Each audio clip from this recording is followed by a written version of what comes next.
Okay, so let's talk about the Hellephant crate motor. Okay. Done. And the reason why I do that is it a crate motor? Or a What do you precursor. think? Well, let's talk about the preliminary details first, because it's interesting. The article puts it in two ways, right? You can think about it if you're on a budget. You can think about it like you're paying $30 per horsepower. This is a 1,000 horsepower motor. So when you really do the math, you're actually talking about a $30,000 motor. Right. So on one for their marketing, it sounds cheap, but it's actually a pretty penny. It's also, I think, 426 cubic inches. I think that's what. That's a big motor. That's a big motor. I think that's what it is.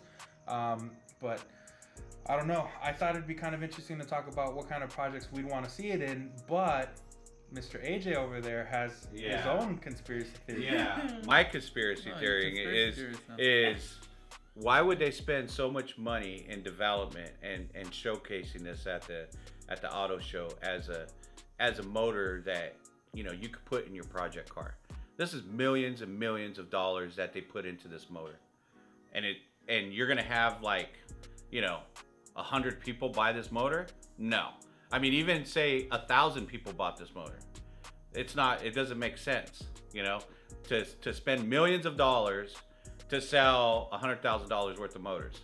It just doesn't make sense. I'll tell you what else doesn't make sense. So from Dodge, it kind of does make sense, because why would they spend millions of dollars to come out with the Hellcat, then come out with the Demon, then come out with the Red Eye, then come out with all this other bullshit? Well, but the thing is, I think that this is not a crate motor.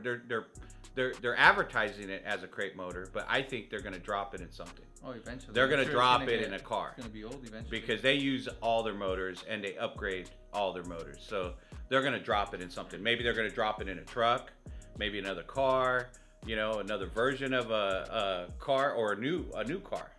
That's what I think. Bringing something back. What is the horsepower limit of a street vehicle though? I don't think there's any really. As long as I it don't passes think the there's emissions, a limit on a horsepower. You don't think so?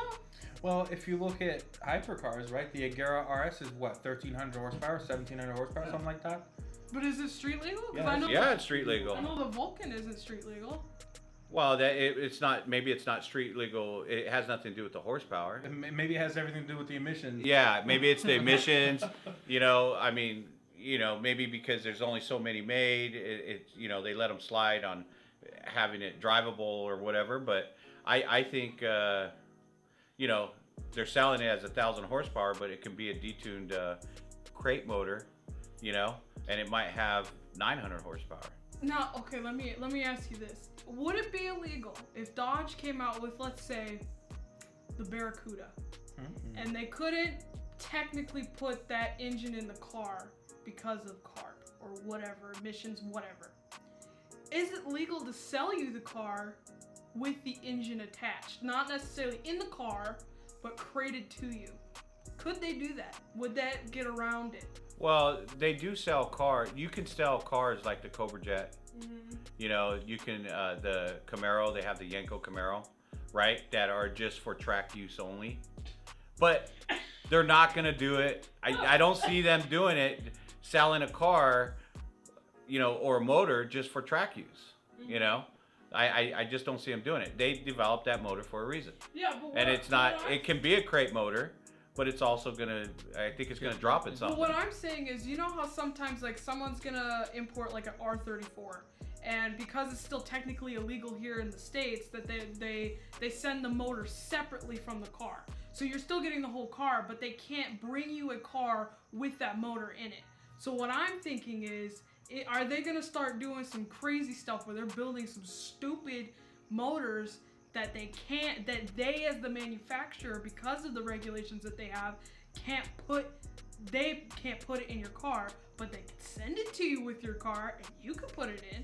You're not going to get hit the same as a manufacturer. Well, I think that would be the definition of a crate motor, because then you could still drop it in whatever you want to drop it in. Yeah, I mean, I could go buy a Hellephant crate motor and drop it in my truck if I wanted to. you know. Yeah, no, But- I'm just thinking of it as like an option. Like, Yeah. you're like, oh, you want the Demon 2.0? Well, you can upgrade to the Hellephant motor and we'll send you the motor with the car. That way everything's still financed together. Does that make sense? I think logistically it'd be a headache. And Yeah, I'm but thinking it's because Dodge, though. yeah, well the reason you brought up the good example with the R34, but the reason why people do that is because they're importing from a country like Canada. Mm-hmm. Right? But when your country of manufacturing is the US, I don't think it's that easy.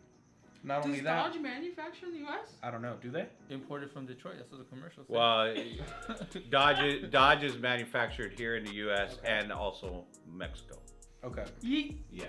So logistically, And Canada, I think. And Maybe Canada, I think. Yeah. Yeah. let's say that Dodge, you do purchase a car through finance everything through Dodge. They send you the shell and then they send you the motor. How your expectation is if you're gonna drop a pretty penny on that, you're gonna have the warranty from the factory, but yet you're getting the pieces separate. So what kind of process would then the end user have to go through to get the motor into that car safely? Would have to be a certified installer. Exactly, and then there's just too much logistics behind that. I don't see them doing. And the other Yeah, thing really. about this motor, it's not a supercharged motor. It is. Is it? Yeah, I thought it was the- a normally the- aspirated. No, it's supercharged. Oh, okay. The motor is bigger than me. Now, by the way. We saw let's it. talk about something else. Back to the price. $30 per horsepower. Now, it sounds like a lot, but realistically, I think that's super cheap Yeah. because when you think of a Coyote motor, it's what, 12,000? 12,000, 10,000? No. Less? Yeah, the Coyotes are like the crate motor. Yeah. I think I've seen the crate motors at about 12, but I think just that's what I'm saying. a factory But no, replacement just Coyote just is the like 8. The crate. Yeah, that's what we're comparing crate motors, right? And then you add a supercharger to it, that's an extra 10. Yeah. That's what I'm saying. So when you think about the whole, and then you have a factory motor putting 1,000 horsepower that you don't gotta mess with it. You know, for even if it's 30 grand, $30,000 for a built motor compared to you building it yourself. With the warranty. Exactly, that's what I'm saying. With warranty from the Oh. manufacturer, that's actually super cheap. That you can just drop into something else. You'll probably need what, motor mounts, transmission. Yeah, a car that it'll fit in. Yeah, you're right about that. Whatever But when you whatever think you about put it- it in, you're gonna break it. But That's all there is when to you it. think about it, you know, it's like it's not that bad. Yeah, price to performance, I don't think is bad at all. Ford has a Trinity motor from the GT500 in 2014. That's about 30K. 33K, and you're getting 650 horsepower out of that. Y'all stuff. And they also have the Cobra Jet, you know. And So that's why everyone does LS swaps, because oh my god, that is expensive. How much is Voodoo motor? I think they're mid 20s. Yeah, I think it's like 26, 27,000. Yeah, something like that. No, you're definitely right about the LS. That's why everybody drops it in because it's Yeah. super cheap. It's cheap, yeah. But Jesus Lord. My motor's like, I think I found one for like 4 or 5. the V6. Yeah, the LFX motor. Yeah, they're not that expensive. No, it's a transmission that'll fuck you up. Oh, the transmissions are expensive though on our cars. Oh my, whoo, it's worth more than my car. But that's the other thing. What kind of transmission? Okay, so that's another thing to talk about. yeah. Well, that's what I say. Whatever you drop it in, you're gonna break it. Yeah.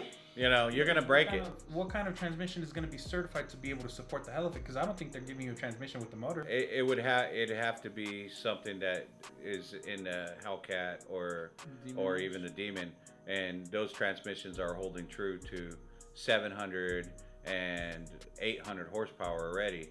So a couple more horsepower. A couple? You're talking about a couple hundred more. Yeah, a couple hundred. Yeah. So you know they've already have a power plant ready to probably handle that. But So. I like to pretend that there's another car coming, because we all forget that Chrysler did trademark the word angel. So Well, I'm wondering They've been talking about the Barracuda for a long time. So, you know, I want to put it, I know they're going to do something with the trucks. So you have the truck. They're already talking about doing the Hellcat motor in a truck, which is not far-fetched for them to do because they've already done it in the Jeep, you know. So, you know, as far as this, maybe they might be doing it in a, you know, a truck or another car. But that's a big motor. So it's gonna have to be something pretty decent size. So I'm thinking it probably might go in a truck. Hella ram. Yeah.